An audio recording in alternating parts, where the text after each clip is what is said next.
Hello fellow YouTubers, Trouble8385. Today I thought I'd do a video on tips for garage selling for video games.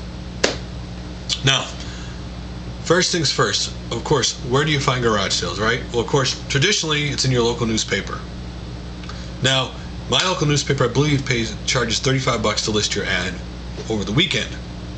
And because it's that much money, more and more people are actually posting for free on Craigslist too. So before I go going out for video games, I look at the newspaper and then I look at Craigslist. Make a list of where I want to hit and go.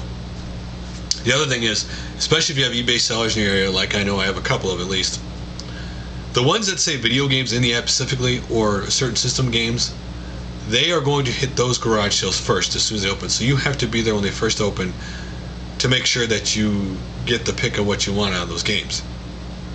And of course, it's always kind of a crapshoot because they may go to this other one and you get there first, so you'll be able to get what you want.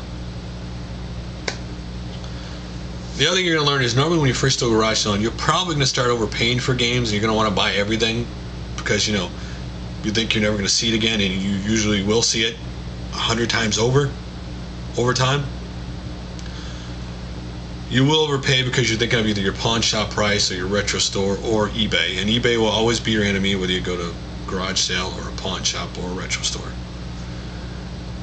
And I've seen PlayStation 2 sport games people charging $15 at the garage sale. I wanted to laugh. I asked them, well, I saw it on eBay.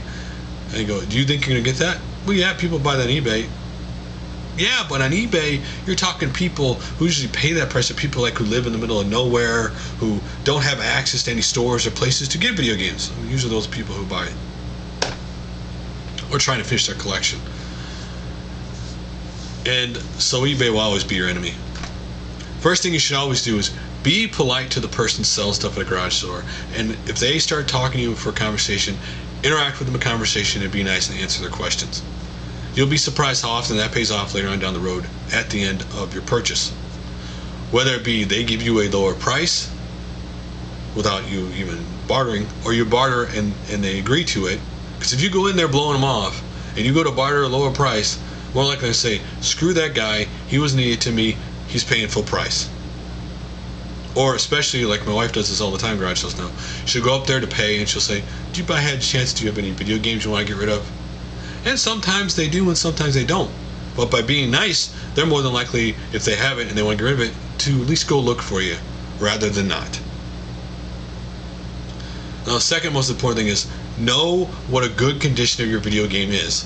For example, like the sticker, if you did the sticker depends on your personal preference, but actually understand what you're looking for in the gets to make sure it's in good condition and it's going to work, or a disc, what's scratched or not scratched stuff. Make sure you look at the condition of the game you're buying. Because if you don't, you're playing Russian roulette when you bring it home, if it'll even work.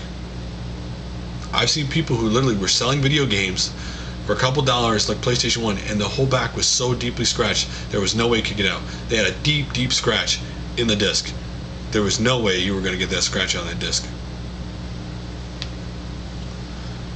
And as more you go garage selling in your area, you'll find out, not only what the acceptable price for games are to pay, but also what kind of games you're more likely to find in your area. In this area where I live at, I see a lot of GameCube games, a lot of N64, PlayStation 1, PlayStation 2, sometimes Xbox.